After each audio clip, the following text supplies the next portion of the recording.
Hello there. I'm autistic, and this is a case of autism. Welcoming back Pokémon into the fray with a look at a character from their most recent game, Naveen. I was really ready to jump right into talking about him, but unfortunately, I had a partnership and then an existential crisis. So, you know, a little bit of priority and all that. But I'm talking about him now. God help me if I ever try to be relevant with something. Except that one time. And wouldn't you know it, I had 2 contests that I had to take care of this month.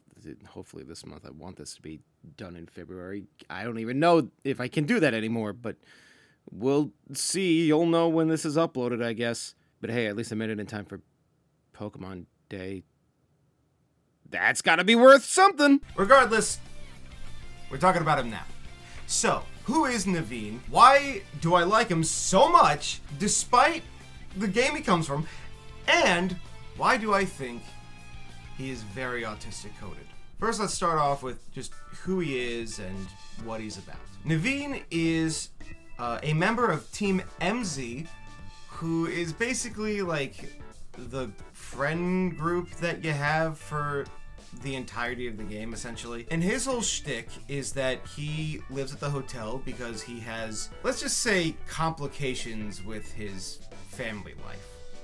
I'll go more into spoiler territory as we get later into the video, but for now, all you need to know is that he is very, very interested in fashion and just all that general, like, looking cool kind of stuff. He likes to sew things. He also just kind of starts off very closed off in general. Again, more on that in a bit. But for now, that's a basic TLDR overview of who he is as a character. Let's actually talk about what makes him, in my opinion, very obviously neurodivergent. Starting off with the fact that he is very closed off at first, but he warms up to you over time. I'm just a genius with transitions. Oh my god, I am so good at that. So, a very common sort of feeling when it comes to a lot of people who are neurodivergent is that you tend to be a lot more defensive and closed off towards the people around you if you're not familiar with who they are or if you don't trust them or whatever. And there's like a lot of reasons for that. I'm not going to get into that right now because it's dependent on the person, but needless to say, it's just kind of more of a somewhat of a masking sort of thing where it's like we don't really want to unveil ourselves around other people unless we know it's like 100% safe to do so. On top of that, this sort of behavior also reflects in his willingness to accept the concept of croissant curry. So in the game, after every major encounter, the team celebrates with a dinner where they make a mountain of curry surrounded by 3 croissants. They call it croissant curry. And for a majority of the game, Naveen just absolutely is disgusted with the dish. He thinks it's abhorrent. But then he tries it and he actually likes it, like near the end. And obviously, like, I could go on a whole other tirade of how a lot of neurodivergent individuals tend to be very picky with their food, very particular in general. But I'm going to simply use this as an opportunity to express how he is not comfortable with the idea of opening himself up to new things. Change is scary, but especially so for individuals with autism, which is a major reason as to why he's very dismissive of generally a lot of things most of the time, which King of Transitions. My second point, he's very dismissive in general, but more importantly, very low energy. He is not an excitable person. He's very relaxed, very seemingly tired all the time, very like hunchback. He's just like a very chill guy in general. And it's not to say he's bored or actually legitimately tired, but it's more so that he's just not a generally energetic person. I think the choice to make him as unenergetic as he is an interesting decision because a lot of stereotypes that plague the autistic community is that we tend to be very hyperactive and overreactive when it could not be further from the truth in most cases. And that is mostly because we tend to get a lot more, riled up when it involves our hyperfixations.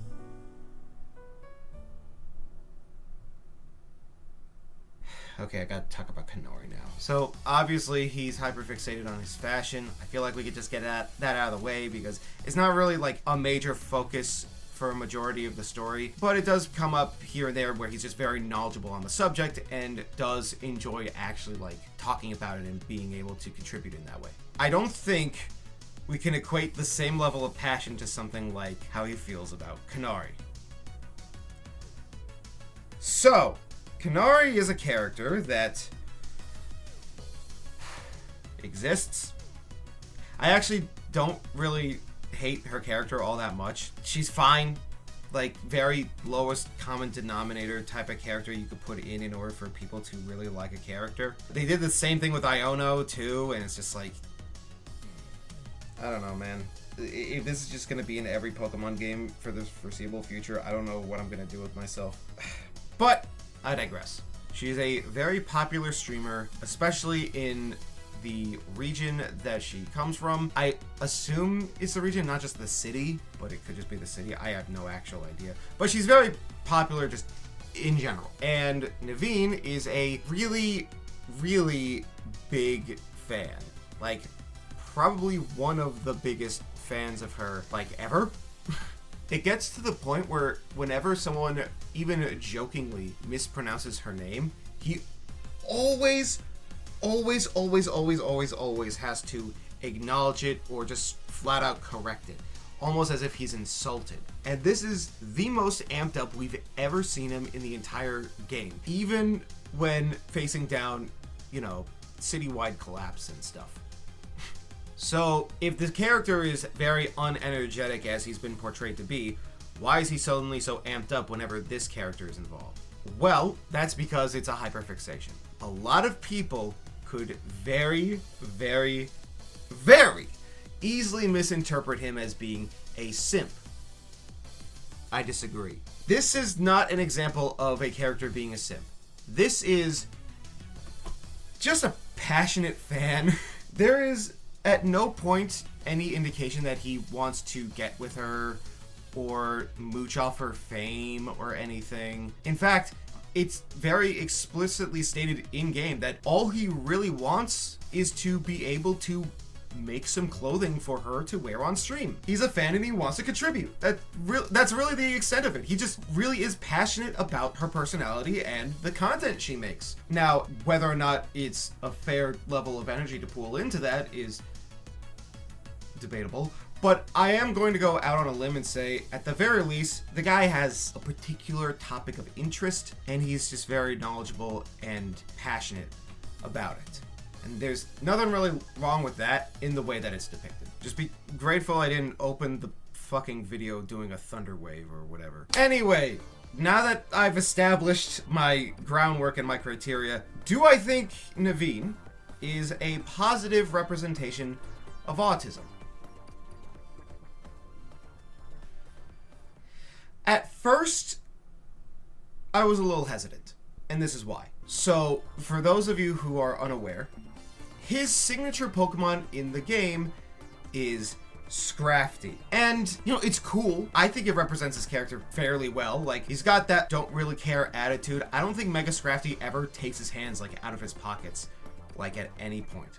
He is just, really confident in himself.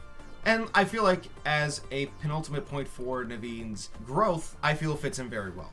The problem is what Scrafty is at its core and what it was used for in the past. In previous games, Scrafty and subsequently its pre-evolution, was it Scraffy? I have to look this up now, goddamn. Who would have thought? Give me 1,000 Pokemon and suddenly I can't remember some of them. Scraggy. Okay. So yeah, Scrafty and subsequently Scraggy were used a lot by Team Plasma members who are, the villains of that game. Obviously because he is a dark type, but the thing with Scrafty is that it pulls from a lot of,